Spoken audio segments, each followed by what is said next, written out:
প্ৰতিদিনে ৮-১০জনকৈ আমি নিৰ্বাচনী সভা অনুষ্ঠিত কৰিছোঁ।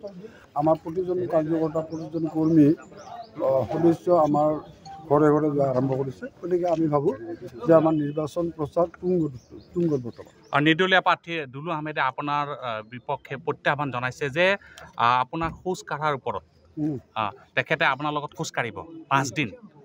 কি ক'ব? মই 5 দিন মোৰ 5 দিন ঘূৰিবৰ কাৰণে গৈছোঁ। 5 দিন ঘূৰি তাৰপিছত মই বেমাৰী কৰি দিম।